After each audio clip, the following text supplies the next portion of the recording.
I spoke to the police about that issue. Okay. So you don't have to. Okay. Okay. Cool. Okay. Great. Oh, We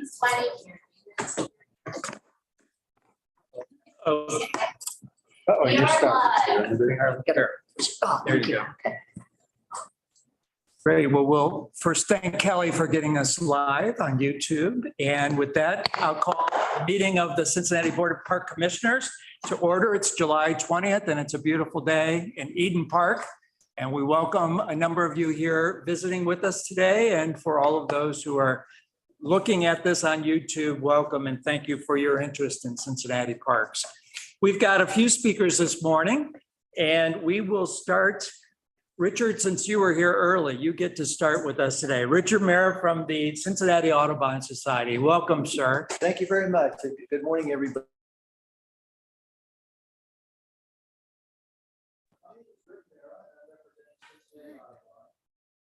Cincinnati Audubon is the oldest Audubon chapter in the whole state of Ohio. We have about 2,000 members.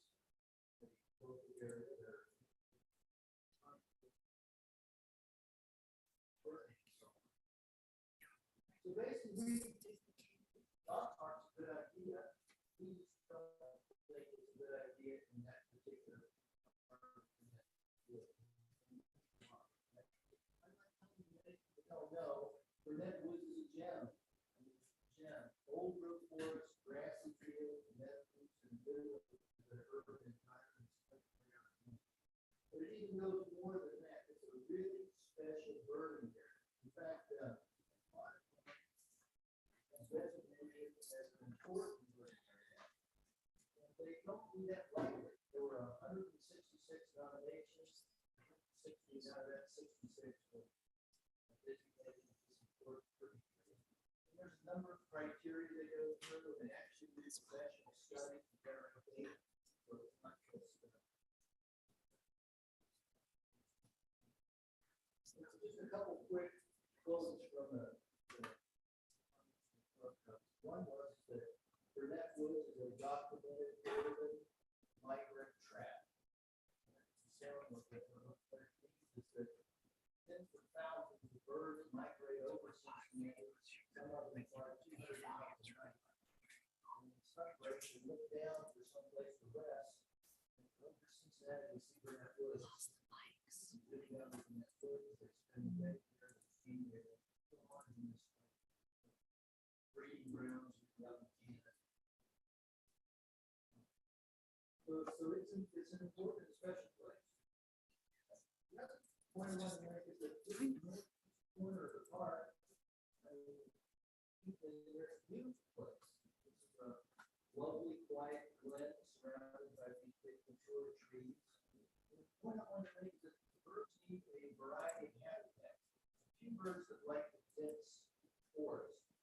But most of them require some sort of interface, forests next to grassy areas,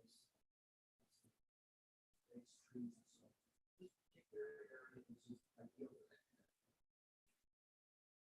And then I want to make a point that I put on your website, so I want to look at the park as a whole. A lot of park is a very small percentage. But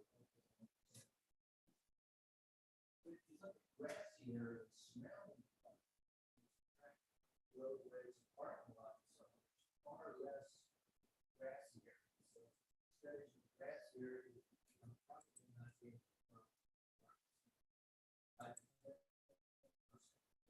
much bigger chunk of these grassy areas. So just summarize it in like 2 minutes here.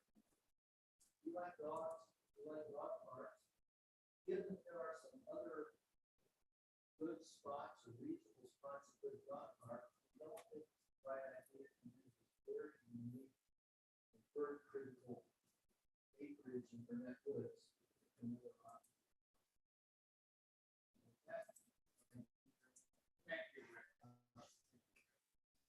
We were talking before the meeting and I live just a couple blocks from that area. It is incredible, the birds in the whole neighborhood. So we want to make sure, and that's why this spot also, we will not disturb any of the trees or anything. So it's something that we have kept in mind as we're looking at where to just like this. So we appreciate it and really look forward to it remaining a critical for the area. So thank you for coming and your passion and for the work that you do with Audubon. Thank you. Thanks, Rick. And we have Fran Martin from the Quarryville Community Council. Good morning, sir. Good morning. Thank you for joining us. Yeah, sir. My name is Brandon Martin. Here representing the Quarryville Community Council. I live in Quarryville with my wife and our 2 daughters and our 2 dogs. So I just want to read a prepared statement or a letter that was drafted by the Quarryville Community Council. Like all of Cincinnati's 52 neighborhoods, Quarryville is distinct. Its precise mix of population assets and challenges are unique. So it's disappointing.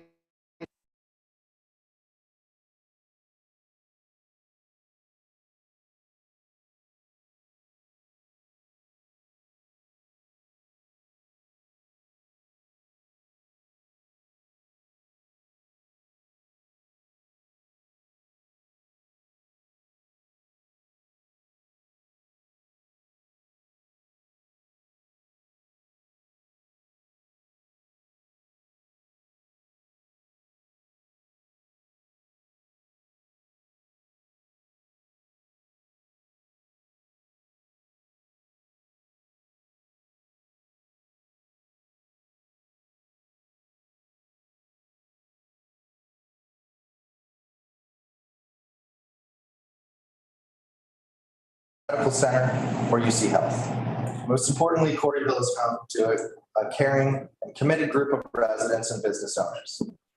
Quarryville also faces challenges, including pedestrian safety and air quality. A short distance from Interstate 71 and split in 2 by the busy thoroughfare of Martin Luther King Drive, Quarryville offers an easy route for drivers from across the region to seek care at a hospital, view a Bearcats game, visit the zoo in neighboring Avondale, or play or hike in one of the parks.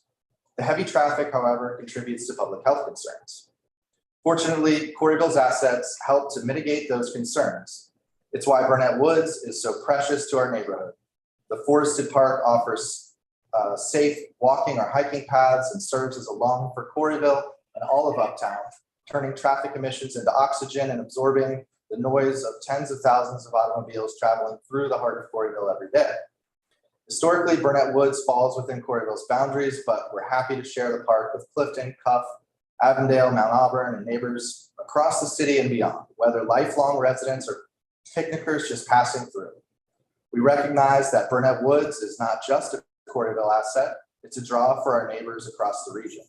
We're grateful for Cincinnati Parks staff who care for Burnett Woods and the community members who throughout the decades have sought to protect the park against numerous development proposals.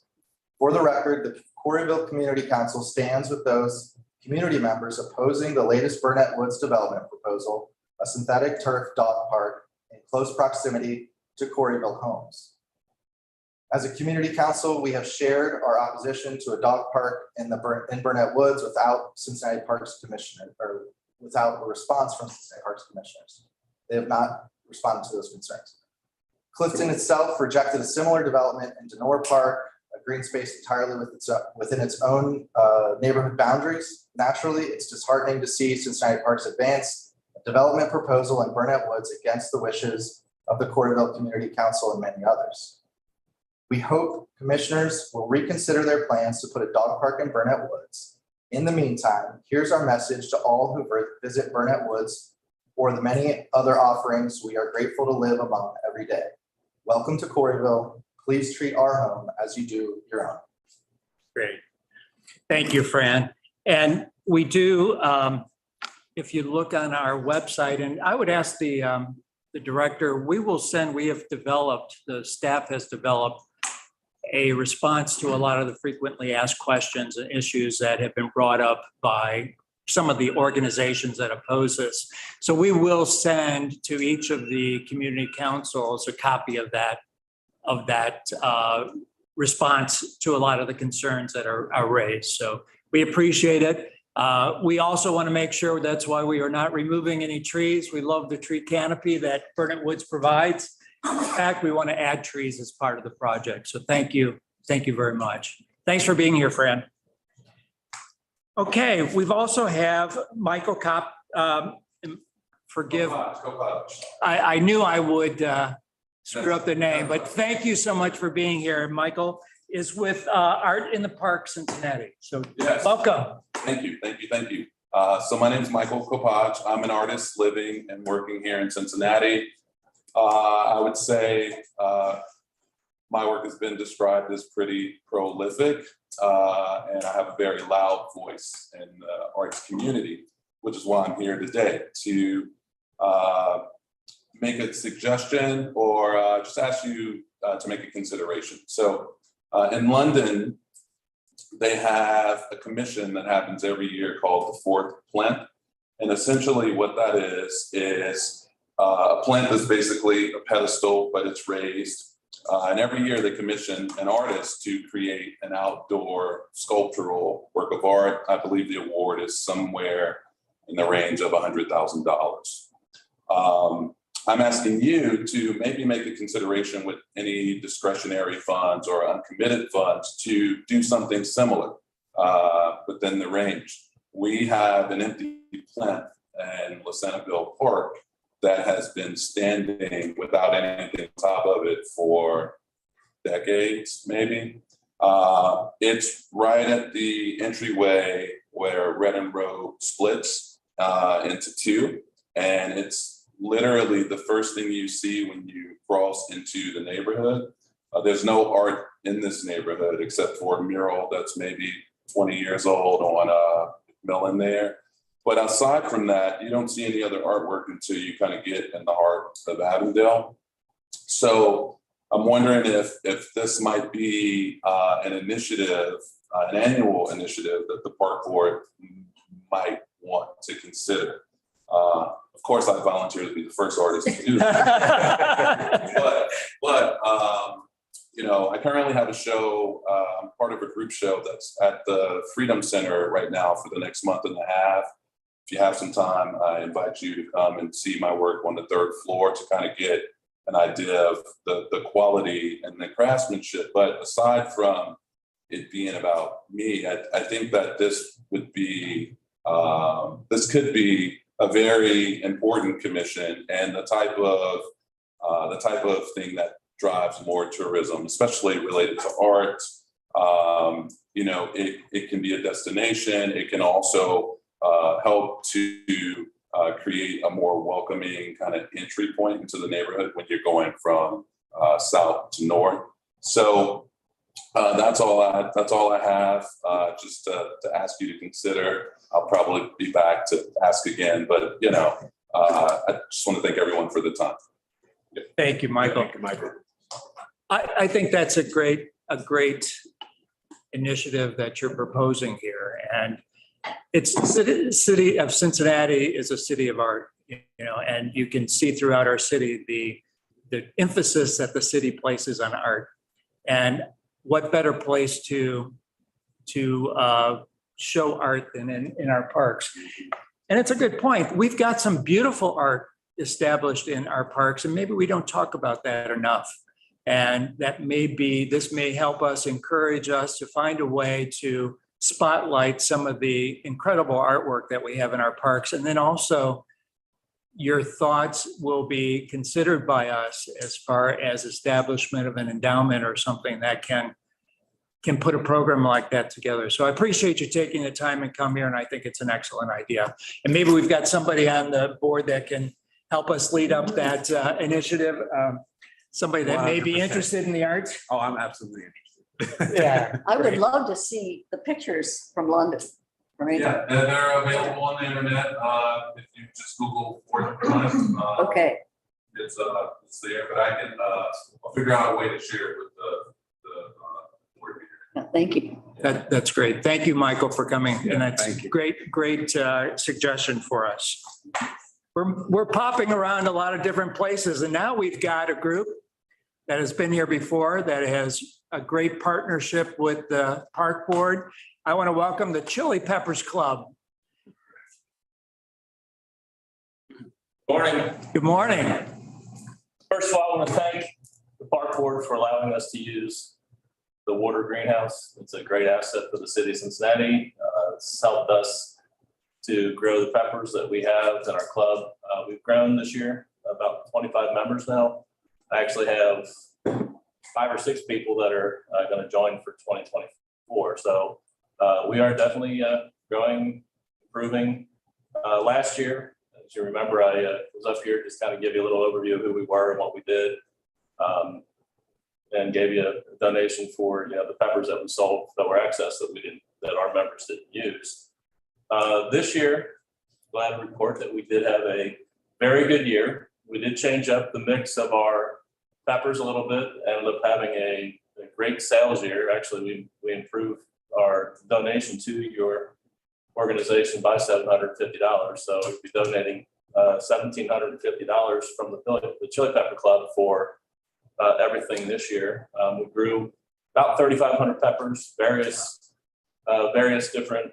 We started out with 3,500. We ended up with just under 3,000. We did lose some to not germinating. We just had bad seed or old seed, or we had a couple that just didn't make it. They came up, and it's just, obviously with plants, you have those issues. But we ended up having a great year. 50 West is our main fundraising avenue. We went down there and we sold probably about 80%, 90% of what we sold was down at 50 West over 2 days. So they're a great asset to our club. And we also did several of the farmers markets, which the Montgomery Farmers Market, the Fremont Farmers Market, as well as the Anderson Township Farmers Market. And actually, we actually had to cancel several events because of the fact that we actually didn't have enough peppers left. So last year I had about 20 flats left over in 2022. This year I had 2. And they were plants that people normally wouldn't purchase because they're just too hot. The super hot peppers. I donated those to the mission, the Franciscan Ministries over on Compton Road. They've got a community garden, so the people over there are immigrants that are used to eating these hot peppers from Haiti, from South America, and they just really appreciate the fact that we dropped those off. So it's a good partnership. It's a win-win for both the city as well as our group. And I hope to continue to use water in the future. I know there's some changes potentially coming down the path, but hopefully as long as we have a spot to grow preference, I'll be happy to continue donating to the organization. Sure. Well, thank you, number one, for coming today and talking with us. And thank you very much for the donation to Cincinnati Parks. It's an example here where there is excess space, there's space available at water, and putting it to good use in growing peppers for the city of Cincinnati. Thank you very much. Thank you. We appreciate it. There's something to see you. Give it to the president here. Jason, thank you so much. We appreciate that. All right. Thank you. All right. Thanks, Jenny. And we have one more speaker and somebody that we know very well, Morgan Renaud. Thank you for coming today. And I bet you're going to talk about skating in Cincinnati. Good guess. Good guess. I'm here to share updates on the Riverfront Rink at Sawyer Point.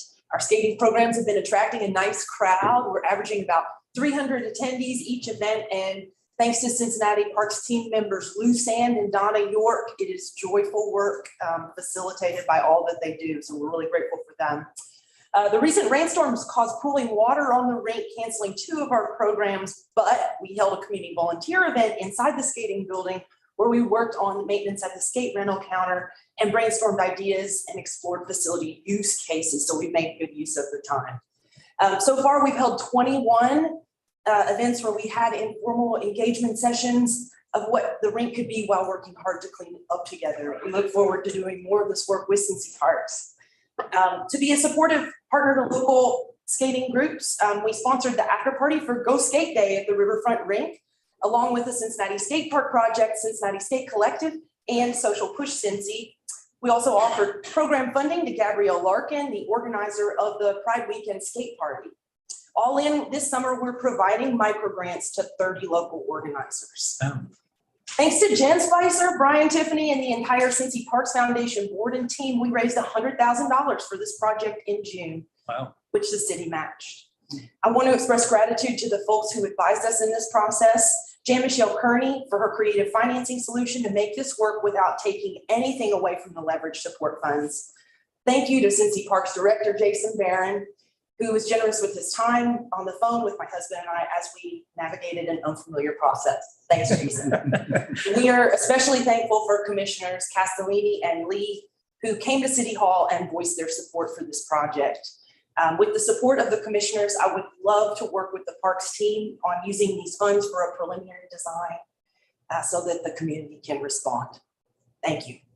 Thank you. Thank you for coming, number one, but thank you for all the time and energy. This is a win-win for everybody. Thanks to, I appreciate your acknowledging Jason and Lou, who's here today. Lou, thank you for your help with. And it's a great partnership with the Cincinnati Parks Foundation too. It's an example of how we can work with the community to make things happen in Cincinnati parks. And parks are fun, right? And you guys, Time of our lives. are bringing the fun to Cincinnati Parks. So thank you very much. Thank you. And it's a project I know that we're excited about. So keep up the good work. So thank you. Thank you all so much. Thank you. Thank you for all of you who came today and showed up and have a passion for parks. I know everybody has passion for our parks and we appreciate the time and energy. I also want to note that we do also receive community input through our email and through the US mail. We've gotten comments this past month concerning accessibility at Mount Airy Forest, about maintenance along both the West Fork and Shepherd Creek roadways. We were copied on a letter to the City of Cincinnati City Council concerning artificial turf. We received comments about the Burnett Woods Dog Park.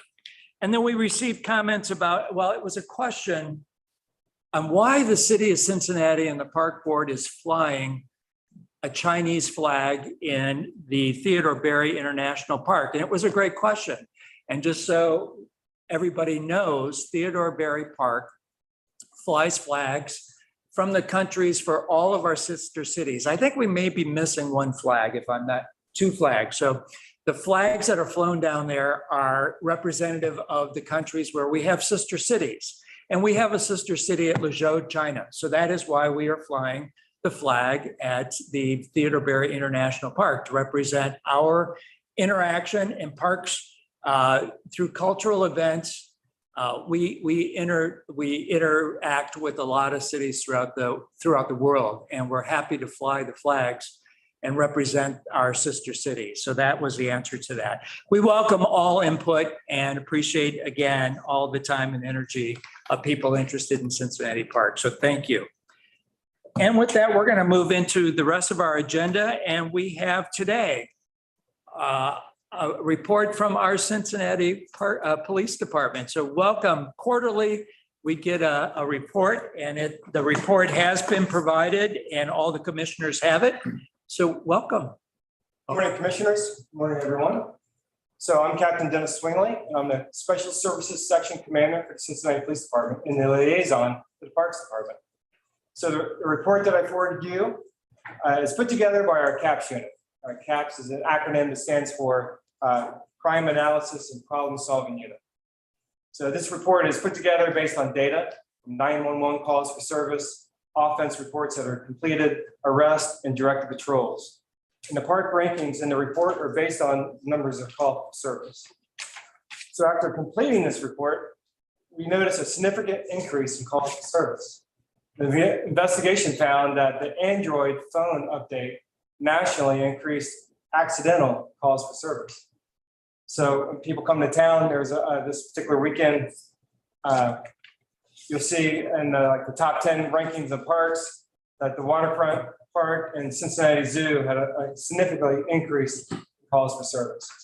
That happened during the festival over the weekend, and a lot of people come to Cincinnati, they go and see the zoo and other parks, and So they saw that a lot of increased calls for service that did happen, but a lot of them were accidental.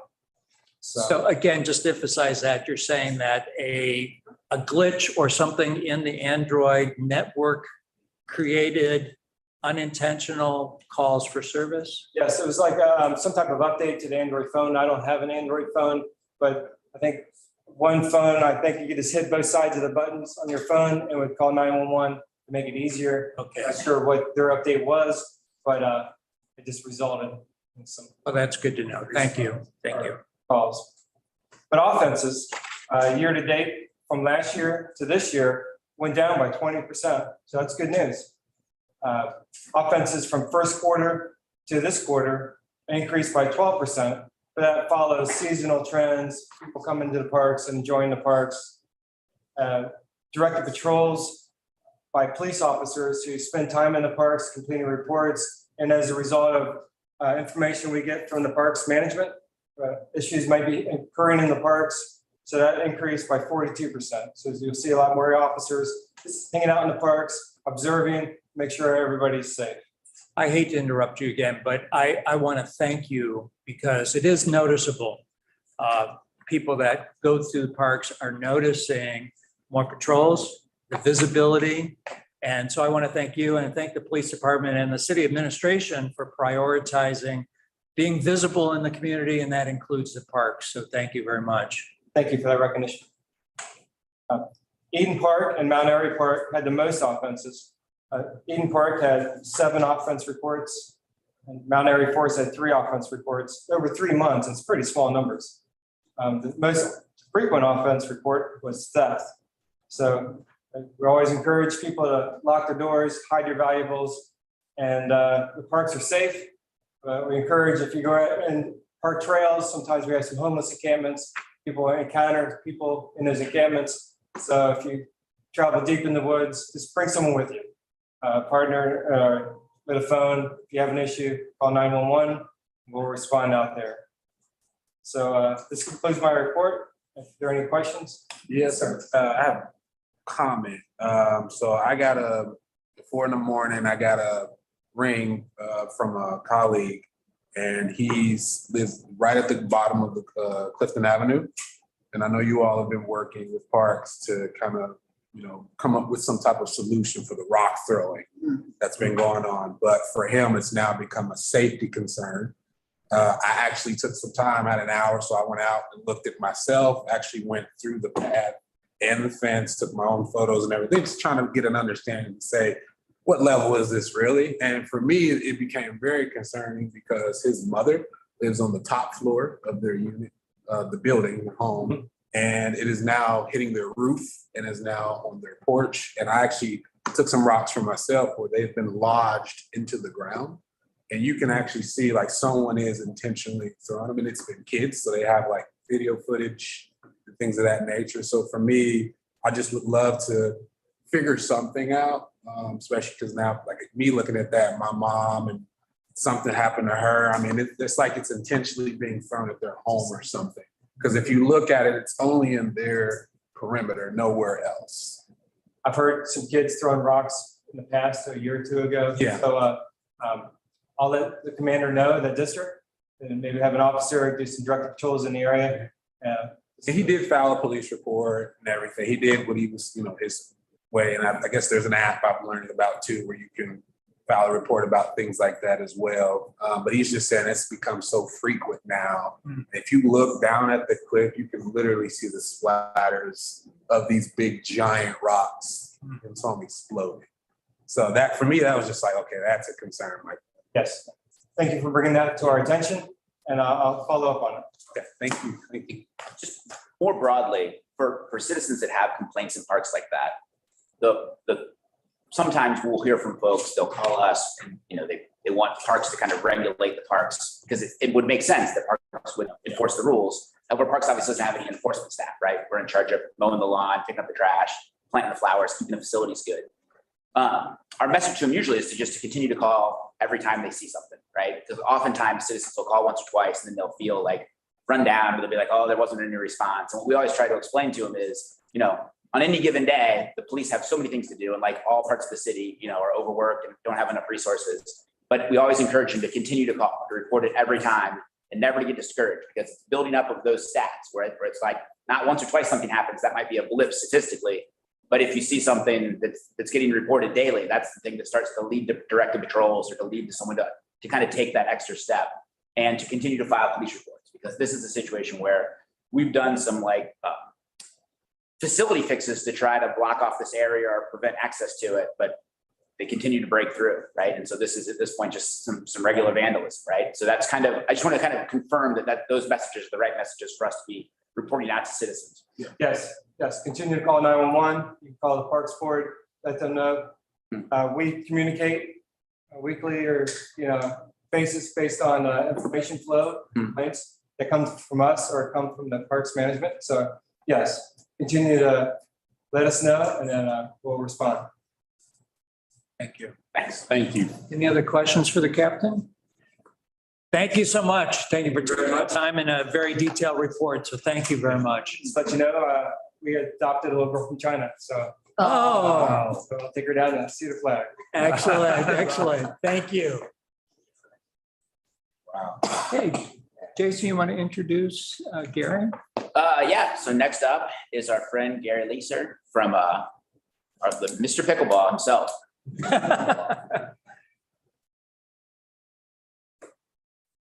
Kelly, would you move that speaker just over a little, microphone? Sure. Make sure everybody hears what Gary has to say to us. Welcome, sir. Yeah, President Pickleball at Sawyer Point. We're a formal 501c4 not-for-profit organization. It's been a while since, there we go. Since I last visited, it was December 21, so it's almost 2 years, and thought it was time for a brief update on our progress. So from a growth perspective, the numbers that we saw prior to 2021 were big, but just since 21 and 22, they're huge. You can see that nationally, the number of players playing pickleball is up 86% from 2021 to 2022, from 4.8 million to 8.9 million. The average age of a pickleball player in 2010 was 71 years old. The average age in 2021 is 38. Wow. The growth amongst players younger than 24 is where the largest growth is coming from. So it's growing, it's national, and it's huge here in Cincinnati. The renovation summary, want to thank you for your great support in this. It took place from May to August of last year. $580,000 in total, $500 in city funds, $80,000 in private donations. We now have 18 pickleball courts and 3 tennis courts, with 6 more pickleball courts overlaid on those 3 tennis courts. A new asphalt surface, a 12-layer cushion surface. We replaced the old lights with new lights, energy-saving LED lights, replaced the sound system, and added additional gates to minimize disruption for play. Hopefully this will play. Play.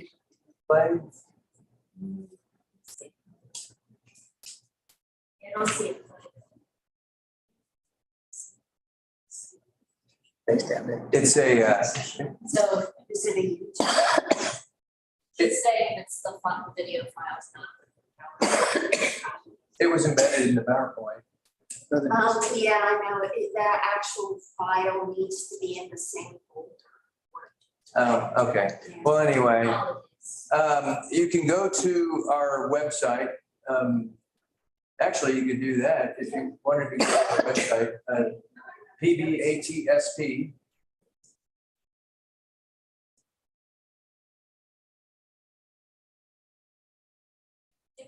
PBATSP, pickleball at PBATSP.com. And just scroll down a little bit. Beautiful website. Scroll down a little more. Nope. More, right here. So this is the time-lapse video of the renovation that took place last year from May to August. That's how fast Parks gets things Things done. done, yeah. That's cool. Wow.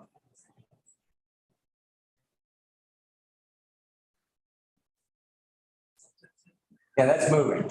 Yeah. That's great. Joel must have done that project. was out there with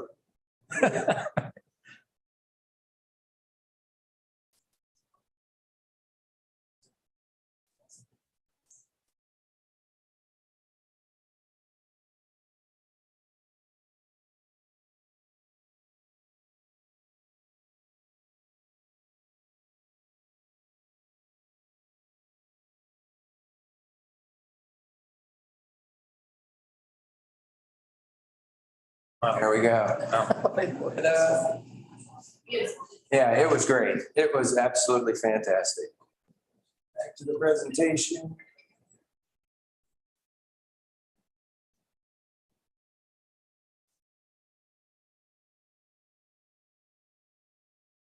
There we go. So before and after, you can see that before we had cracked, dilapidated courts that weren't getting any use, and now the courts are beautiful and just tremendous life there. To note that City Beat voted us the best pickleball courts in Cincinnati. But more recently, just last week, Pickleball Magazine selected pickleball at Sawyer Point as being one of the top 25 best facilities in the country. Wow, that's incredible. Yeah. Great. So. Forward.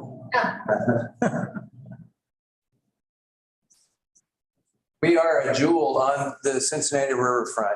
This photo was taken thanks to LSI Industries. They were the product manufacturer for the lights. They took this drone photo, and it's just a fantastic Incredible. photo showing the jewel on the Cincinnati riverfront. We build it and they are coming. So last year in May of 2022, we met with the director of the APP Tour, the Association of Pickleball Players. They agreed to host a 6-day amateur professional tournament at Sawyer Point. It happened May 9th to May 14th. We had over 900 participants from 42 states and Canada. It was a golden ticket event, which means that if you won it, you were invited to the national tournament in it'll be Dallas in November. The largest pickleball tournament ever to be held in Ohio. And on Sunday, the finals were broadcast on CBS Sports Network. The Visit Cincinnati estimated the economic impact in Cincinnati to be over $3 million. And some photos from the event. Private donations. So the total donations that we've received, the foundation has received to date, is over $212,000. The first donations began in June of 2020, just 2 months after we began playing pickleball at Sawyer Point. $93,000 has been spent out of those funds for lights, nets, speakers, sound system, and ball machine. So in December 21, we created an endowment with the Cincinnati Parks Foundation with the purpose of having funds to financially help the city of Cincinnati to maintain and repair those courts. So our current endowment balance is $119,000, and our goal is to raise $500,000. The participation at Sawyer Point has been spectacular. The blue line that looks like a heart monitor is the average daily attendance. So just in 2023, we've had 16,263 players and 149 group play sessions. So we have group play sessions every day of the week from 8 in the morning to 12 noon and Monday through Friday from 5 p.m. to 10 p.m. The average group play participation grew 40% from 22 to 23, from 78 to 109. So on average, 109 players are down there 12 times a week, in the morning, in the afternoon, Monday through Friday, and Saturday morning and Sunday morning. Our Facebook group membership has grown to over 4,000, and we have close to 1,100 people on our Team Reach messaging application. That red line represents the average group play attendance. The parks personnel have been outstanding. just recognize that our first meeting with Jenny and Lou it'll be 4 years ago next week. A long time ago, right? So Joel and Jenny and Lou and Jennifer Spicer have been so supportive. Lou noted a while back that I was top 3 most frequently called person on. Is that good or bad? He was off the list for a while, but he's back on. I'm bad at it. That's fair. It's been a true collaboration. We have meetings every 2 weeks for the past 3 years. We've been meeting with parks. So it's been a great relationship. Next week, we are hosting another very large tournament. USA Pickleball, which is the mother organization for pickleball in the United States, has 12 regional championships. And we are hosting one of those 12 regional championships at Sawyer Point. We have more than 600 players, attendance from 26 states and Canada. Participants age range from 12 to 84. As mentioned, only one of 12 of these tournaments in the United States. And Visit Cincinnati estimates the economic impact of $2.5 million. Lou. My turn. How's everybody doing? Thank you, Lou. So, I want to preface this slide by saying the beauty of pickleball is actually the fact that it is predominantly open to the public and free to the public, which is really the greatest thing about the whole program. As Gary already mentioned, the 12 group play sessions each and every week. But another real positive to the program is that it has now become, a revenue producer for the park system as well. And so I'll go over kind of the history of the tennis and pickleball, facility at Sawyer Point. You'll notice from 2012 to, and it could have been even earlier than that, but that's when I started my analysis. In 2017, we had a facility use agreement with various tennis pros, on a year-to-year basis. And in that facility use agreement, it was 15% of profit from various tennis programs that tennis professional ran through the facility, which as it implies, those were programs that the tennis put on for a fee. So we did get a percentage of those profits, but again, it was very modest. It averaged about $2,500 per year. Well, starting in 2018, we basically stopped those facility use agreements for a variety of reasons. And the facility basically netted no revenue in those years. Then in 2022, after the renovation, you can see we had in the first year, $12,040 in rental fees associated with leagues, tournaments, and clinics, and then over $6,500 in concessions related to some of those events, primarily large tournaments and the amped up concert series, which we do in conjunction with pickleball group sessions or pickleball tournaments. 2023, we've already seen a significant, this is only for basically half the season. We've already done over $34,000 in court fees related to leagues, tournaments, clinics, and camps, and $5,000 so far in concessions.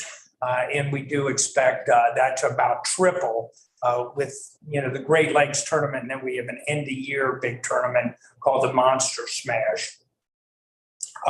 There's also, and it's difficult to quantify, but there's also been a positive impact in terms of parking revenue, but it's difficult to separate that out and actually determine how much that is. But I think it would be safe to say that revenues related to pickleball will exceed $60,000 for 2023. So coming from zero, that's substantial. And again, all the while, we are preserving that free and open to the public component to the program. So while I'm up here, I need to real quickly state that, all this success could not have happened without the collaboration from Pickleball at Sawyer Point, particularly Gary Lestis. And unfortunately, Janet Higgins wasn't able to attend the meeting, but she's been another huge player with Pickleball at Sawyer Point. And some of the things that they have done is that, they are huge in coordinating these leagues and preparing for these leagues and tournaments. So they just have been a tremendous help. They also have their daily ambassador program to ensure these group play sections go on very, very smoothly.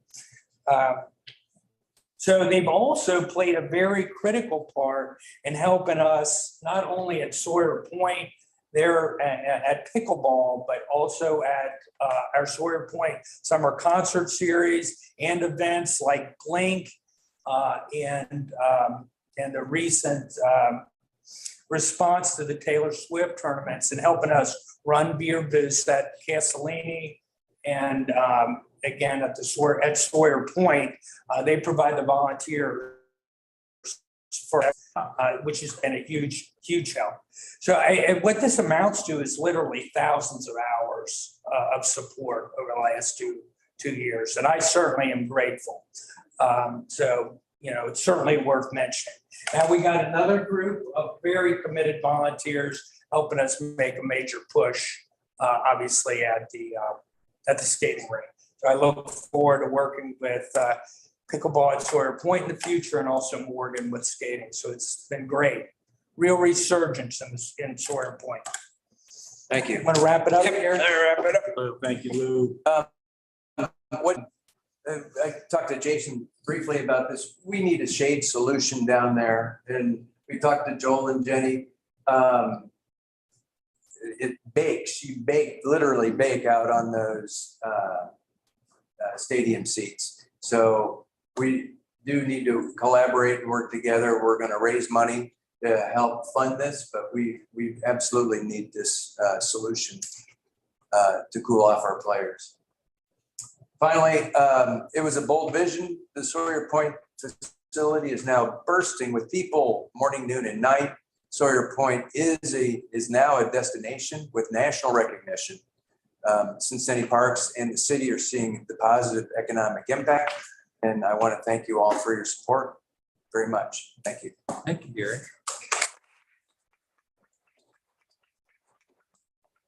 Questions for Gary? I just want to challenge you for that shade solution. Get on Pinterest, see come up with some ideas you may have in mind too.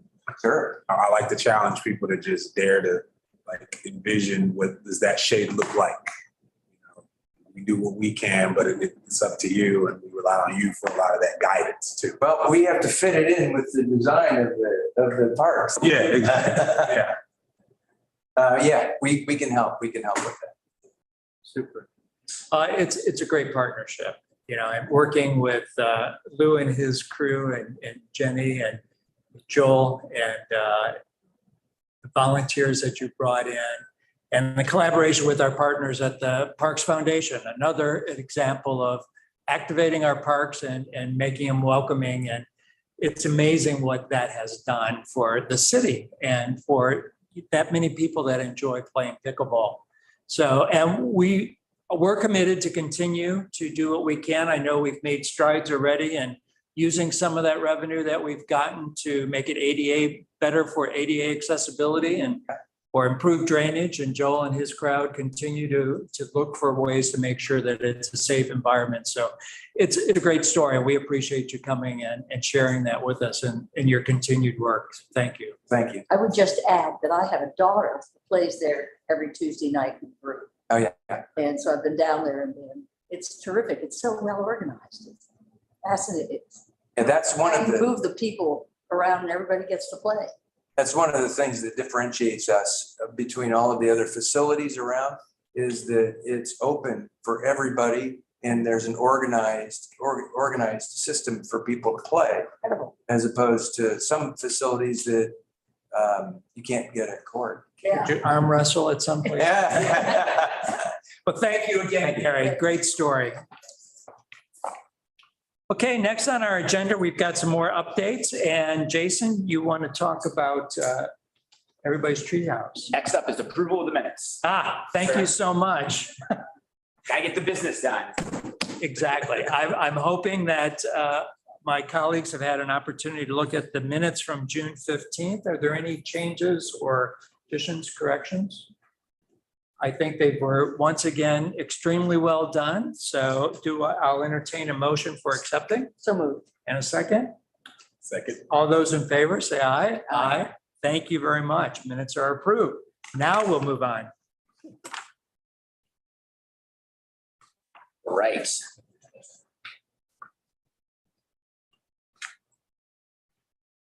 So everybody's treehouse is, one of the real gems of our system. Came online in 2006. I was actually at the opening of it in a previous life, in a previous job. Really exciting project. Just so neat to be able to have a treehouse that just everybody can. I never had a treehouse as a kid, but I always wanted a treehouse. It always felt like the pinnacle of being a cool kid and having a cool toy. And so the fact that this is here for everybody is just really great. However, over the past several months, it's come to our attention that it's aging and it has some troubles that we're going to need to address over the next couple of months. So we went out there as a team and looked at it 2 Fridays ago and checked out a couple of things. So what I want to do today is just kind of highlight a couple of the things that we saw in our strategy that we're going to take to make sure that this stays a gym for a long time. So anytime you build a structure that involves live trees as supports, those trees obviously can stay alive or they may die. And they may have all of the issues that trees have throughout our entire park system. So it's one of the beauties of the project, but also one of the risks. So as you can see here, this is a tree that's starting to have a little bit of a decay in the center of it, which means it's going to lose some of its structural integrity moving forward. And then if you can go to the next slide. This is another area where you're seeing some real disruption. This area to the right, our tree folks showed me you're able to just use your fingers and kind of start to like chip away at it. This is a support to the system, so obviously something we have to keep our eye on. Go to the next slide. This is an example of preventative maintenance that's been done in the past. So this is the tree that was a support, and now it has 4 steel beams that have replaced that support in order to make sure that continues to be safe. Next slide. So this is one of the bigger concerns we have, and it's part of the original design that, in retrospect, maybe we would have wished would have been done a little differently. As you can see, those outer boards that kind of create that point aren't structural. They are cladding, if you will, but yet all of the railings are installed into those as support.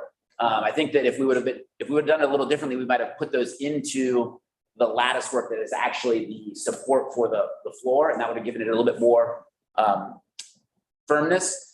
And you can also see that there's starting to just be some erosion off that wood cladding, right? So that cladding that goes all the way around it, it creates that kind of edge that has the supports for the railing in it, is starting to erode itself. So next slide. This is some of the temporary stuff we've done to reinforce that. Since it's not built into the structure, it's just built into that cladding, it has become weak. And so our facilities team has been adding these support structures. Obviously, those aren't the most beautiful elements, and that's probably not the way you would have designed it, but it's what we've had to do in order to make sure those railings stay intact. In addition, you can see in the picture on the left, you can see that wood support beam, or not support beam, but wood railing beam that's at the top of it, but then it's been missing in the next 2 segments. That beam is just kind of put in there using the force of the pillars, right? Just kind of wedge it in there, put it in, and it's able to be jiggered out if you kind of work at it. And so the team finds those out and in the woods or on the ground, people just knock them out. They're not structurally kind of embedded in there. And while the railing itself is high enough for maybe a first floor installation, for a treehouse, you really want that extra high level of support, so you're not just leaning up against it. So that's another thing that we'll look to add in a more structurally secure railing as we move forward. Next slide. So this is an example of, you got our friend Joel there. This is just a couple of videos of, as you can see, Joel's able to actually move that entire tree. Now this is, and that's my finger just digging away at that tree, right? And then this is, you can see that railing, and then that's a piece of floorboard that can go up and down. So if you just let this play again or play it again, but that tree, that's the one that has the supports, right? But what you can see is that tree is slowly eroded away, that he was able to just jiggle it. It's no longer connected to its root system. And then that's, again, a piece of wood that's just starting to, so as you can see, there's a couple of problems. So after our quick analysis, it was like, okay, we don't have to shut this down immediately, but we did get a structural engineer out the very next week to look at it. He looked at it and said, look, it's not in danger of falling down in the interim or anytime soon, but it does obviously need some help. So Joel's team, Chris McGee, is putting together working with a structural engineer that's done structural engineering work on this project before, to put together kind of an emergency analysis of it that we're going to work through the purchasing department and try to get that contract underway. So over the next month or so, they can do a structural report that will give us kind of the roadmap for both the short, intermediate, and then long-term needs of this treehouse in order to continue to make sure it's safe for the long haul. We're going to do a couple more of those support beams and try to replace some of those railings in the interim and try to get some of that stuff done quickly. Another thing we're working on is we're going to put up a sign that advises the limited capacity. So the treehouse is kind of open if everyone wants to go up there. What we want to make sure is that we don't get 200 people up there, some giant group. So we are going to put up a sign that limits capacity to about 20 people. It'll say kind of like recommended, like 20 person at a time, and no large groups, in order to make sure that there's not just a school that shows up with like 200 kids and lets them free on it, right? Those are the kind of things that we think will make it an added, it'll just up the risk profile of it, right? And so those are kind of the short and medium things. And then, like I said, we'll be back to you with well, at least a budget number for what we'll need to shore it up long term.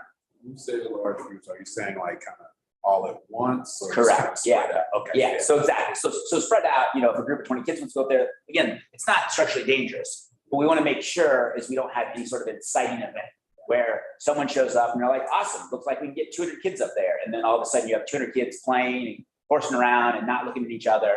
And then that could exacerbate or create a situation that, again, it's structurally sound, but it does need some improvements. And so we feel like putting up kind of an advisory to make sure folks know that you can't just flood it with people will help keep it safe. When you said, I thought of a graphic, say like showing like, not this.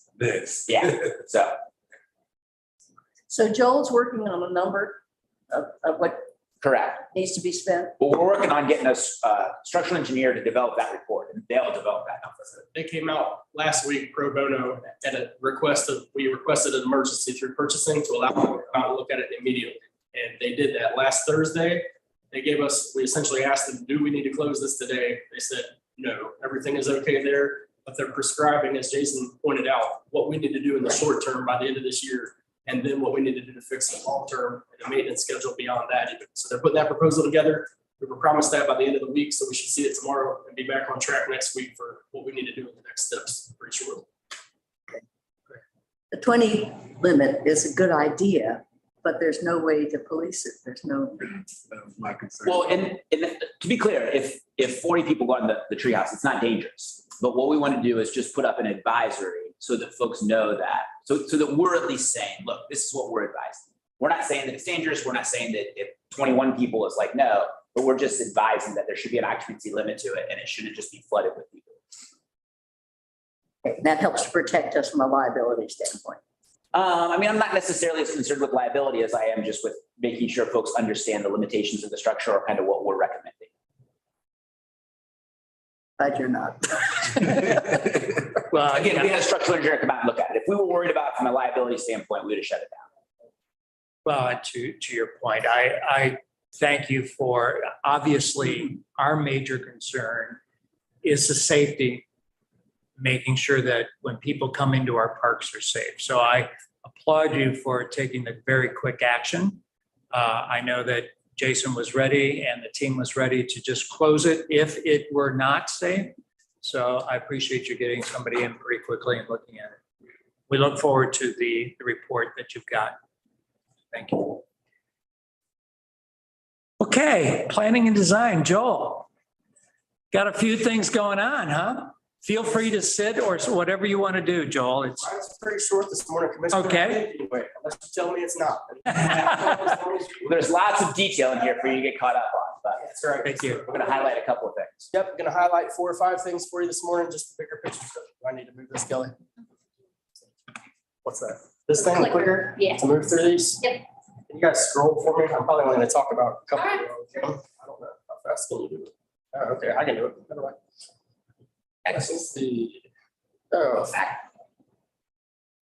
We go all the way back. Just, That's the beginning. yeah, that's fine. Okay, I was only gonna highlight a few. yeah. Okay, so the first one for you this morning is just an update on Burnett Woods. I know you all been hearing about us working on sinkholes pretty much since March of this year. Everything that the parks is responsible, so all of those things that are only serving the stormwater inside of Burnett Woods with no interaction with the MSD sanitary sewer line, all of those are parks' responsibility to fix. So we put together a $60,000 program earlier this year, and Rack and Valor has completed all of those. At the same time, there are 4 or 5 other things that run along the sanitary sewer main, that is MSDs, that are causing infiltration into these as well and causing sinkholes. We noticed it when we took out the swing sets right below the Trailside Nature Center that there was a hole. Investigating that a little more, it ties in as a storm sewer relief into the sanitary sewer system. That's the definition of a combined sewer overflow. Either way, either the sanitary is too full and it pops out of the ground to relieve pressure, or the other way, it allows stormwater. So we don't like that. That's we're trying to fix that. MSD certainly is trying to fix that. They have a $300 million issue that they're working as hard as they can year after year to correct as many of those as they can. Burnett Woods is certainly on that list. So we reached out to them for a few sinkholes that they're responsible for. They've already fixed 2 of those. There's another one downstream of the pavilion right behind Trailside Nature Center. We're working with Ian Lasecki and his team. They're awesome. We're building a relationship with them to tackle bigger problems in MSD, but they're on it. That is the only one. Dave Butel's team has that cordoned off already, so it's not a danger to anybody, and we're addressing it through MSD as fast as we can. Matt Schiller on my team's taking care of that. Everything is moving forward there, but wanted to bring that to your attention. So people are talking about sinkholes, the ones that the parks is 100% responsible for and we could fix. We've already taken the initiative to do so. And that's prompted MSD to be very, very prompt in their dealing with other problems too. So hopefully we're setting a good example. Any questions on Burnett Woods or Burnett Woods stormwater stuff? Okay. Next one is Lytle Park. The renovation is in full swing. We got 50 things going on every day with that one. It's awesome. We're having a great time doing it. Just want to highlight a few big things that are happening or closing up here. I don't know how many. I don't think there were Lytle Park photos. Yeah, I may not put any. That's okay. On it this time. This is where we'll start in a minute. In any case, big picture items for Lytle Park. Concrete is going in this week and next. They're finishing up some repairs to the bocce ball court concrete and some other places of sidewalk. All of that big concrete stuff you should see finished probably the second week of August, at which point they're going to switch into finalizing and pulling out, painting themselves into a corner, essentially, cleaning up as much of the park as they can, getting stuff ready for seeding, final touch up as soon as they can. The thought is that they're going to try to seed, even though it's outside of the window, which is the best time for seed to grow. We're going to seed early as we can in a lot of situations to put down a foundation such that 70% of the grass is going to grow anyway. And then we're going to touch that up so that you're going to have as good of a grass surface as you can, as quickly as you can. Contractors being nice and helping us do that is the right thing to do. It doesn't cost us any more money. It's just how you apply that. And hopefully that gets us a better, more accelerated product, getting the park cleaned up. Pavers will start. Tree installation will start soon. Irrigation is about 70% done. All the piping in the ground right now. All of the tree selections, we're working through several different variations, trying to get the best quality trees that we can. Late fall dig is going to be the best ones for those. We're working with Garrett and his team to identify, photograph, and document every single tree that's coming to site. Garrett's amazing with that stuff. He's helping lead that. So big thanks to him, and thanks to Chris McGee for keeping all of this stuff running. There's 100 moving parts. Do you all have any questions on Lytle Park? I know you deal with the public quite a bit on that one. Anything that's come up that you have questions on? Okay. Well, I have one additional update about Lytle Park. We've talked a little bit in previous meetings about trying to replace the sidewalk on the edge of Lytle Park, as well as put in 6 new historic lights, and our plans to hopefully have some funds left over to work on the comfort station. We developed a plan in conjunction with Joel's team and Western and Southern to complete all that work using the remaining contingency we have, some additional funds we've identified that we might come to you to ask if we need them, as well as a contribution from Western Southern. And I just heard yesterday that the $220,000 additional contribution from our friends at Western Southern was approved, and the check is getting cut. And so we are going to replace those 6 lights, and we're going to fix the comfort station which were things that were kind of valued engineered out before. We've also partnered with the Department of Transportation Engineering in the city in order to take care of some of those lights. And so it's really going to be a complete project. And we're really excited we were able to kind of create that partnership and kind of add the finishing touches to this project to really make it great.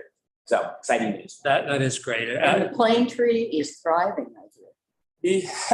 Molly, I believe, asked me that question, the last question of the last board meeting, 5 minutes after I walked out of here, I got a call about that tree. So we have done a lot of work with that tree. During the drought, it everything's fine. It looks like it's growing. As London plane trees do, apparently, they lost a lot of their leaves from the shock and a little bit of the drought. We immediately stepped into action. We called Crystal and Garrett and everybody that knows a million times more about trees than I do to come out and assess, make sure everything is good. Called in even experts beyond that to ensure everything we could do to make sure that tree's doing well. It could be. It had a giant aphid attack. If you want to hear something that sounds like it's out of a alien movie, they sprayed for those and fixed that. But as of last week, Garrett gave us a real good report that everything that we're doing is making a big difference. They're expanding the mulch ring out to promote new growth of the roots after that tree was displaced, because we had to bring it, as you know, down the little roots that are at the very ends, the feeler roots. Some of those were had to be cut just to basically, because we can't move all of those. We had to short it to a 22-foot diameter root. So it's going well. Everything's going in around it. We're taking good care of it, and it's looking a whole lot better than it did a month ago. So Crystal, and pass on to Garrett our thanks for babysitting the tree. It's a high visibility park, and obviously that's a high visibility tree. That's excellent. You know, and let's take the opportunity too, as a board, to thank Western and Southern. This is a high visibility park, as I said. It's one of the beautiful parks in downtown Cincinnati. So it's a great example of partnering again with a great partner. And thank you to Western and Southern for their continued support for this park. for sure. I didn't mean to gloss over that at all. No, absolutely. I haven't even told you that yet. That was new news last night. Awesome. So, Yeah, I heard that at 5:30 last night. So that is hot off the presses. That's great. yeah, basically for just a little seed money from the parks, we were able to complete another $300,000 in improvements over there. That's really going to round out that project, make everything done. Like I've told you all before, I don't like going in a place and doing one thing and knowing that I got to come back 5 years from now. You know, there needs to be proper standard of care, and we move on to focusing on another project. So Lidl's going well. Hopefully I have some cool pictures for you of the fountain getting almost close to done, and some of the seating potentially even in the next month. So, another huge project just to touch on, because it affects all of our staff, is the Ludlow DNR headquarters building. A ton of stuff has happened this month. The old roof is taken off, and probably half of that has been redone. I don't have that picture in here because that was happening this week. Picture that you see behind us is masonry cleanup. Some of the old, as we put in a new HVAC system, some of the old radiator heat has to come out. So patching all of that kind of stuff. These guys are doing surgical work in every single room. You can't even tell the difference between the old brick and the new. Looks amazing. Just to show you a little picture of the rat's nest above us here. It shows you the new, the white that you see above is the new spray foam insulation, which is going to make that building a whole lot more pleasant to be in for the folks that it previously was. All that is, you can feel the difference already, and feel it and smell it essentially. It just already smells new and better. You see the massive amount of fiber optic line that they had in there to run the police headquarters. There were 140 people over 3 shifts. So basically 50 people working in that facility every single day at all times, which is, amazing. So ETS, thank you to Gene for helping coordinate all of that stuff. They've already been in and assessed this to make sure we know what we have for the next round, and what we can make sure that our people have connectivity as they need it, because we obviously don't need all that stuff.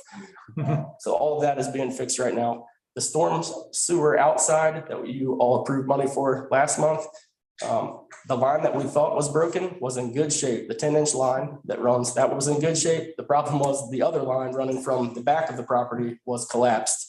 So without any change in money whatsoever, and probably we won't use all of the contingency, they were able to replace and repair that line. Everything storm sewer wise is back in business at the back of that property. Alita will be in next to complete paving repairs, widening that sidewalk to the right of the building. And then we'll move on from there to fencing. Matt Schiller from my team is coordinating those last 2 things right now. Also, the building is being prepared for invitation to bid right now, the outbuilding. That one is probably in the next month going to go out for bids, and we should have prices for you probably in September to construct that facility. Any questions on Ludlow? Awesome. Let's see. Number 4, just to echo, Gary and Lou did an awesome job updating you all on pickleball, but a couple more updates as we polish this. Beyond the shading stuff that we're aware of, we're fixing a couple things. As they went in and did all that work last year, they changed really the grade of the pavement so that it sheds water differently than it did before. What that did was push water towards the seats where everybody's sitting in the sun. And it created a pool right there. The pool wasn't good because it allows water underneath the painted surface. The 13 coats of painted surface they put on was bubbling that up. So we identified that last year, as you're well aware. Adlita came in the past month and cut that out. I do want to show you all some pictures of that because they did just incredible work. There you go. So that is what we did to fix that. You see the new trench drain, what wasn't there before. All of that water now comes in, hits that trench drain and heads south out the back and ties into an existing stormwater facility. You can see the phenomenal concrete work that they did. The big piece of exposed aggregate pavement to your left is new.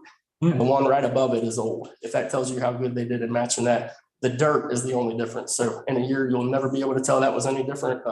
Thank you to Adlita and their whole crew for just phenomenal work on this project. And it could have went completely a different way if we didn't have the right folks on it. So thank you for keeping that nice. They were as good as they could have been about keeping things open and keeping pickleball folks rolling, tournaments going, even through all this construction. So they are now, there is the outlet where we tied into the storm sewer. And as you can see to the right of that picture, you still have a gravel entrance that's coming in. We already, as you've approved, have a $12,000 project to fix that.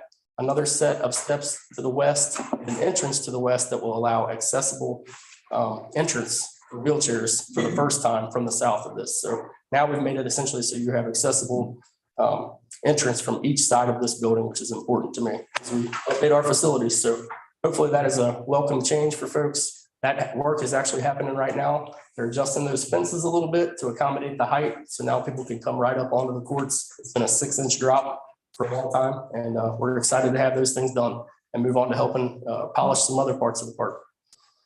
Let's see. One more, just an update. I think I told you all last time, we have a leak in a tank at the Anderson Pavilion that takes water from the Pickler Fountain. That is a concrete tank. We've had it coated a couple times before. Doesn't really work unless you do it exactly right. From my previous life, I did a lot of that kind of stuff in chemical engineering. So I have some folks that know those kind of things. We've had them come in and evaluate this, and they're putting together a proposal for us to come in and do that tank correctly. They're probably going to put a fiberglass lining in that. Most of those tanks are fiberglass. The reason this one was concrete is because they have a bunch of piping and stuff they had to support on top of it. So they use it structurally. We can turn that into a special lining, and that's what we're proposing to do. We should have pricing for you on that next month. Probably will pay from one of the SMAIL funds. I'm guessing less than $100,000, but it will never happen again. Every time this thing leaks, it's essentially down for the whole season. It's something we take very seriously. People cool off, take their kids and rely on that to cool off downtown in the summertime. So we're trying to get this fixed as fast as we can. We'll report back next month, asking you all to approve funds. Do you all have any questions on any projects for me? That's another project where I feel like we're lucky to have Joel, and it's just a special lens to it. We fixed it a couple of times. Every fix has been great, but it's led to the same problem reoccurring, right? Which doesn't mean the first fix wasn't right, but Joel's able to bring a special expertise to it that allows us to take that extra step to be like, all right, well, what can we do to make it right long term? And I think that's our goal here. I know that's your goal that you share. And so I just want to really thank Joel and kind of extra appreciation for that kind of set of knowledge. 100%. It's my pleasure. Any questions for me, commissioners?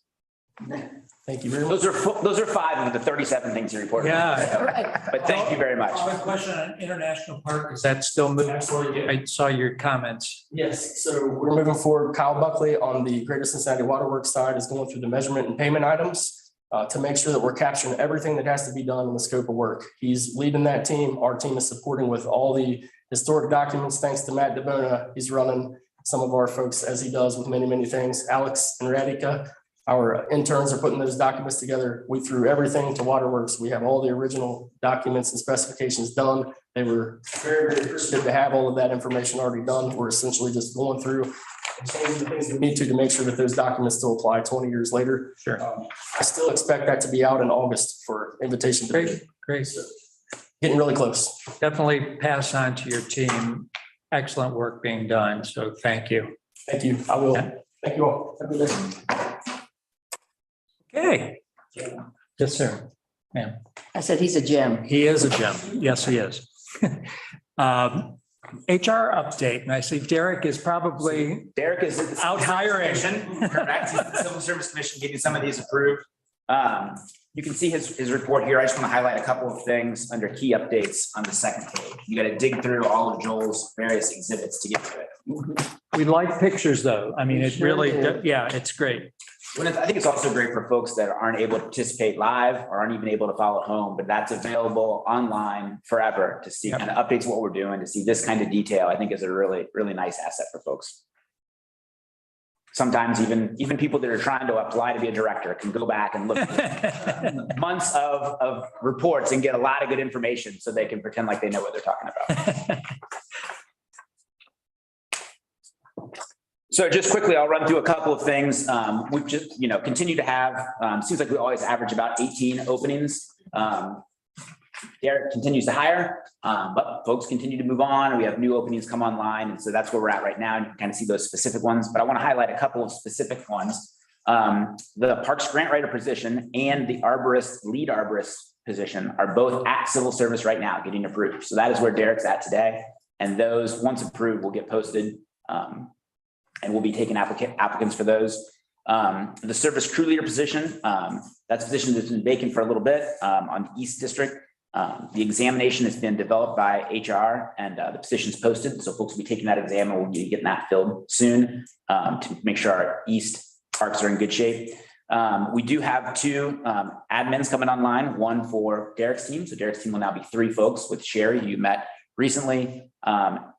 And then a new person's transferring over from risk management, Brittany Sparks, who's really great. I get to meet her and she's a lot of fun and brings some fun energy. And then Marlene Fitzwater will be coming over to Crone. She has been with the city and specifically the police department for like 20 years and is looking for a change of pace, maybe hang out in Crone Conservatory. And so she's really excited to come over and will be joining us here next week as well. And then just recently we had one of our, it says maintenance crew leaders, which we call our district crew leaders, who moved over to a position in risk management. So you get somebody from risk management and then you lose somebody to risk management, but that promotion and transfer posting closes early August. And so we're excited to get that position because Dave Buttel's team on the east side is a little understaffed right now. And so still doing a great job, but we want to get them those folks back in place. And then lastly, I asked Derek to put in kind of where are we at? So we got about 140 full-time staff employees, right? And there's obviously 18 openings on the other side.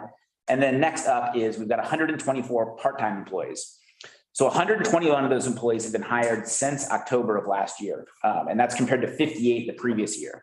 So it's a 48% increase in our ability to hire part-time and seasonal employees, which I think certainly Derek and his team deserves kudos, but also I think that's indicative of kind of where the labor market was last summer and what our team did before I was part of it, but what they did with limited resources last year to continue to keep parks in tip-top shape, but without some of that staff that they rely on every year. So this year, Derek and his team, along with kind of changing conditions nationally, have led to that 48% increase, which is really huge to make sure that we're getting the folks we need in process. And that's a ton of work to hire 120 people every year that you're going to cycle through. And so just really great job by them. And I should point out the city budget just went into place and the Cincinnati financial system just reopened recently. And so the new positions that you guys voted to add to the budget and the city council approved, we're going to start hiring for those as well. And so we're going to see even more positions on here, but that's us ramping up to add additional positions and talking to the team around the parks. They're so excited to get that additional help. I'm just curious about one thing and the part-time situation. Are there quite a few people that repeat, come back? And so therefore, doesn't that help and speed things along? It does, but it's not as many as you'd think. Sometimes, so a lot of the part-time folks might be with Explore Nature in our summer camp program. Some of those are students at various levels. So some of those come back, but then others of them move on and get full-time jobs. And some of the laborers and the so the municipal workers and the recreation specialists that are out in the districts. Some of them come back, but I was surprised to find it was fewer than I thought. I thought it would be dozens and dozens, but it's more like 5 to 10 a year is what I was noticing. Maybe Jenny can speak more to that. And that might be something too that changes year to year. I mean, obviously the pandemic was the biggest disruption to the labor market we've seen, and certainly in my memory, even past recessions, because of the kind of like every shut down and then reopened and the government support. And so I think we've seen a lot of things change, but it's exciting to know that we're getting this back. One of the things I've always focused on with folks is trying to make sure that throughout our departments, we're trying to make sure everybody has a great experience because we want them to come back and be with us for a long time and eventually work towards those full-time positions. We hope that's the pool we're drawing from, folks that come here, they're part of our family and they want to stay with us for a long time. Okay. Great. All right. So pass on our thanks to Derek and his crowd for absolutely helping in this. Oh, and I should point out, it made it over to the very top of the next page, but Joel and Derek just finished interviewing some folks for an engineering intern position. And we're down to 2 finalists that Joel and I have had a couple conversations about, but we hopefully will be announcing a new addition to the team here pretty soon. So always want to add to Joel's team. Exactly. Okay, we'll move to our next thing and Glenway Lot 23 construction. Correct. So last month we saw a great presentation from Murray Monroe at THP and the plans for Lot 23 at Snow Riverfront Park, which I thought were just great. We're really excited about that. Obviously, that project's been a long time coming and it's been through a lot of hurdles, but we're finally at a spot where I think, I'm all ears to comments from the commissioners, but I think we were all at a spot where we enjoyed those plans and we liked kind of the direction that was heading. And so this month we're recommending, I do see there's a typo in my report that it says 0.5 million, but it's that's great that we can do all of the 4.5 million. But the budget that we reviewed last month came in at 4.5 million, which is the funds that are available for that park.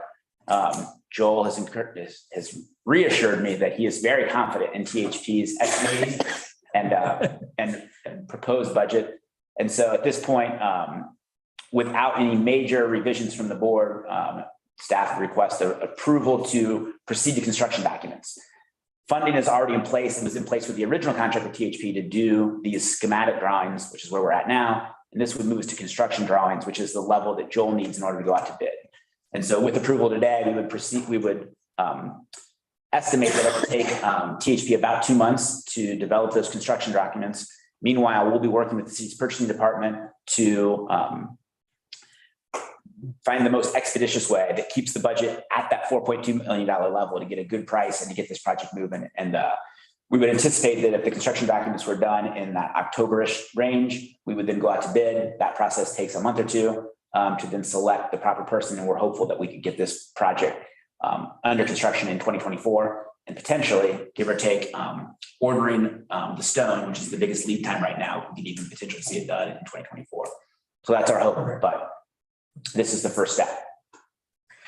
Any remaining questions on the presentation from last month with? No. Well, I'll just move then that we approve the recommendation to move forward with getting these designs developed. Do I have a second? You sure do. Second. We've got a motion and a second. All those in favor? Aye. Thank you. And I should point out that I just can't thank the foundation enough for their partnership on this. Snow Riverfront Park's been a passion project for the foundation from the beginning. They helped raise $40 million to get this project going. They've raised an additional $3 million to help with this $4 million. So just like with Lytle Park, this is a project that's mostly being funded with the contributions of dedicated citizens that want to see this park just beautiful. They've been with us through my 10 months as we work to get this project to this point and get this finished off. And so we're really excited, and Jen and the foundation just been total teammates through this. And, I'm excited to be at this next stage. Perfect. Already in progress, sir. Super. That's the kind of quickness you get. You vote yes, Joel's on it. On it. Perfect. Thank you. And now Glenway Park, invasive species. Speaking of the foundation. Yeah, I mentioned that, another foundation grant. Good morning, commissioners. You have in front of you a grant for the Glenway Park invasive removal. This is $24,150, which is going towards removing honeysuckles and invasive trees species around the perimeter of Glenway Park. Staff request that the board approve the application and acceptance of this grant for $24,150. I saw some photos this morning Leslie had on her phone of the removal and what that park looks like. And it's incredible, the difference. You know, we talk a lot about invasive species removal, and Crystal will remind us of the damage it does to future generations of trees, but removing those, just the visibility and the safety that is brought to this park is incredible. It just looks great. Do we have any questions on this? Just again, thank you to the foundation for this project. Hopefully share with us those pictures, Leslie, that you have, because it's night and day what doing that does to a park. With that, do I have a motion? So moved. And is there a second? Second. Motion is second to approve.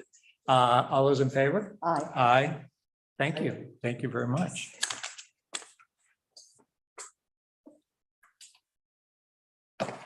Now, there's one item. The next one is moving the August board meeting. We've sort of coordinated with people. We would like to move the August board meeting instead of Thursday to Tuesday, August the 15th. So we'll just make a note of that. There's no need for a motion. We'll just note. And if Rocky, if you could handle the noticing on that, but our next August meeting will be Tuesday, August the 15th at the regular 9 o'clock here at the park board. With that, we'll move to some action items.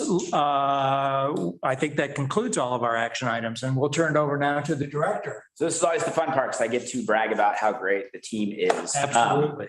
So first up, volunteers. So through our summer camps, we have 58 counselors in training, our CIT program, and they are serving 3,362 hours of volunteer service across the 8 weeks of the summer camps. So just great action. A lot of these teens are ages 13 to 17. They provide invaluable support to our staff, and a lot of the CTI serve more than 1 week throughout the summer, right? So these are volunteers that come in and help, because we have 8 weeks of summer camps that we just couldn't run without these 58 counselors in training.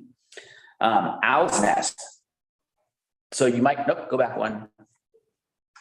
And while its head is cut off underneath the owl, you will know that. I think I recognize it. We even have volunteers from the board up here, but continue to do volunteer projects. Owl's Nest is one that was pretty exciting. We teamed up with the Kinwood Baptist Church, a commissioner, to beautify Owl's Nest Park in advance of the Brady Block Pick Party, which featured the Cincinnati Symphony Orchestra. That took place last Saturday. We just want to thank all of our volunteers, the East District staff, and the CEV team, the communications and engagement and volunteer team for their work to make it happen. So just really cool. I also want to acknowledge just the great string of events we've had with events. So on the next slide.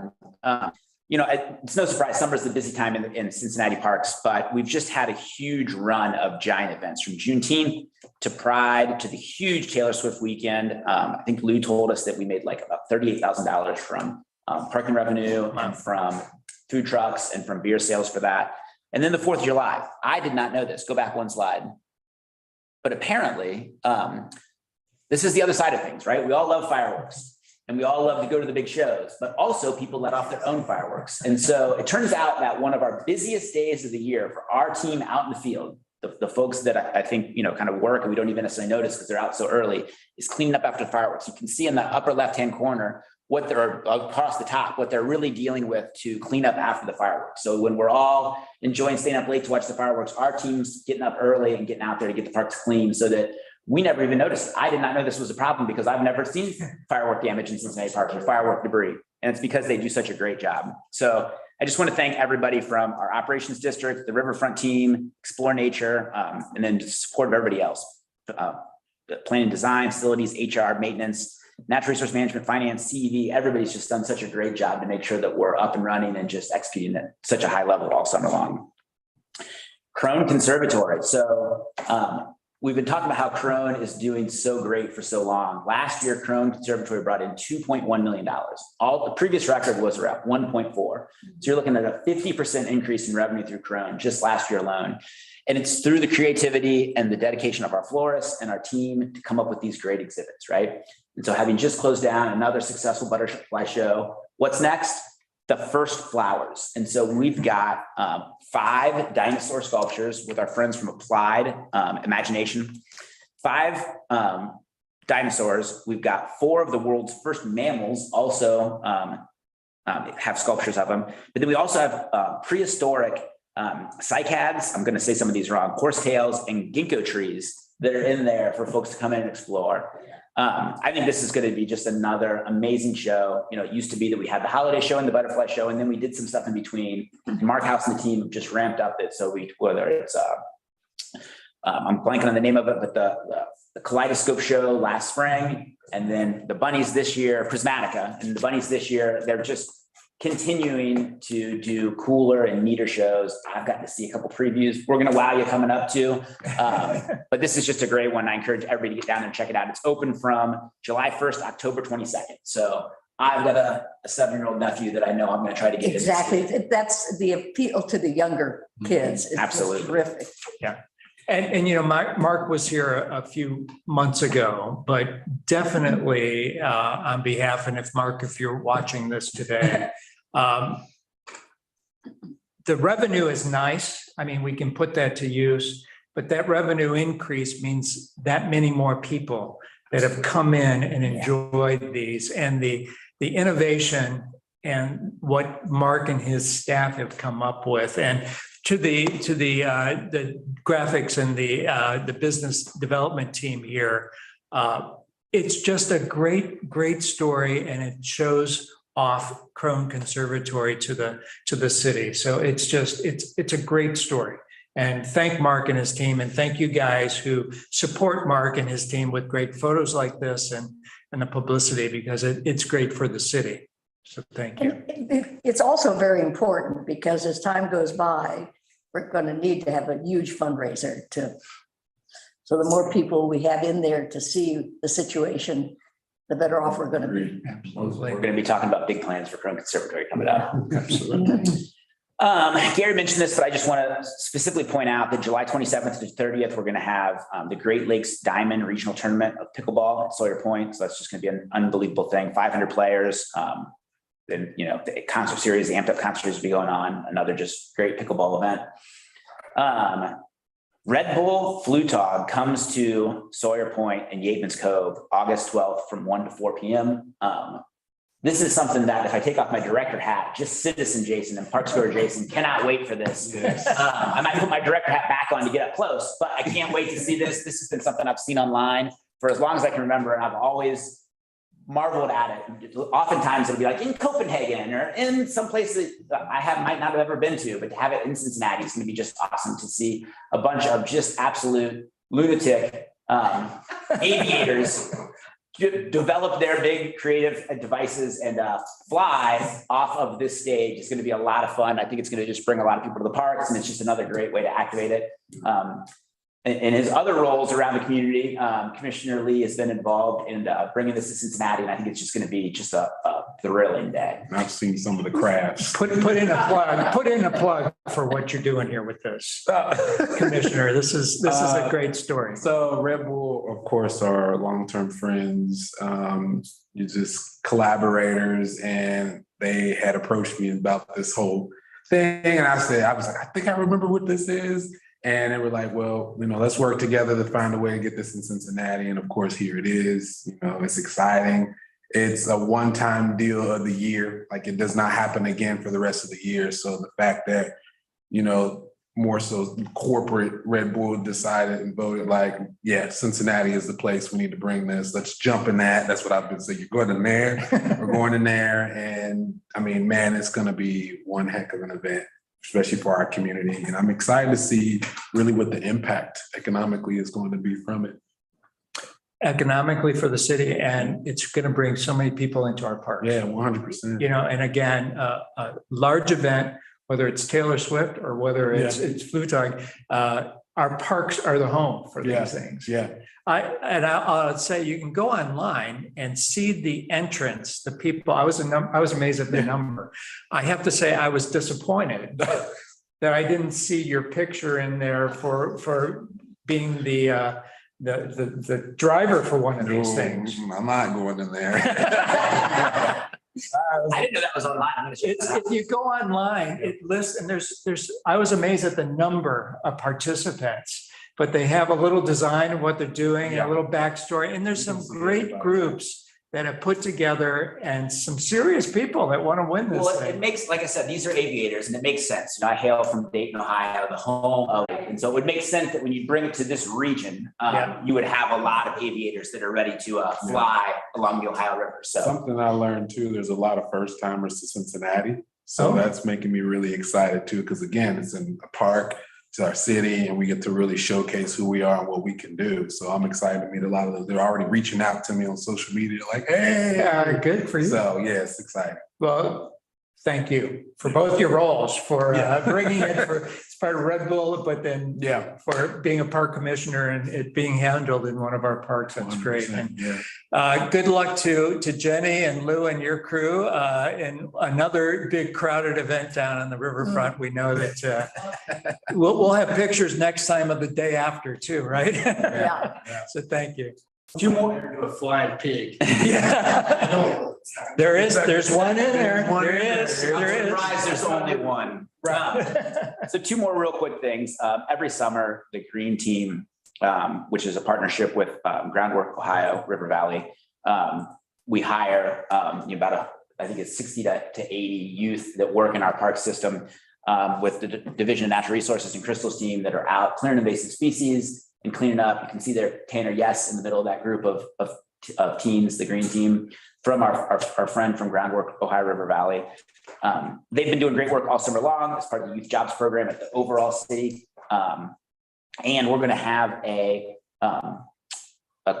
celebration of their work coming up on Thursday, July 27th. That's next Thursday. It's going to be from 11. It's going to be 11 a.m.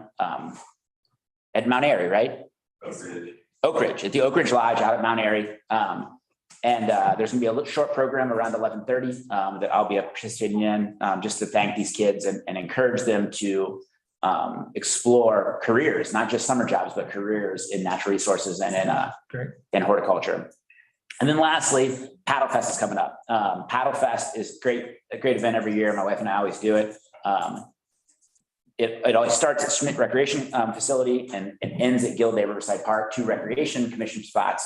But Sawyer Point is always one of the rest stops that people can stop along the way. So that's just another way that we can kind of help out, dipping our toe in the water to help out with kind of a larger project. So that's really exciting too, and coming up the weekend of August 4th and 5th. So that's all I got for the day. And I will turn it back over to you, Mr. President. That's not just all, that's a lot. So thank you. I'm going to open up to my colleagues here. Any comments, input for that you'd like to bring up? Anything at all? No, I want to take advantage of, we all know that the Trust for Public Lands designated Cincinnati as number 6 in the country. You know, another organization, Wallet Hub. A lot of organizations do some rankings, but Wallet Hub took a look also at the top 100 cities, and their statement was neighborhood parks are one of the most beneficial types of recreation a city can offer, and it's very important to people and to the cities. And I want to recognize the director and especially the staff. Wallet Hub has also identified what we all know is that we've got one of the best park systems in the country, and they rank Cincinnati number 4 in the country. And the highest ranking that we got was in the quality of our parks.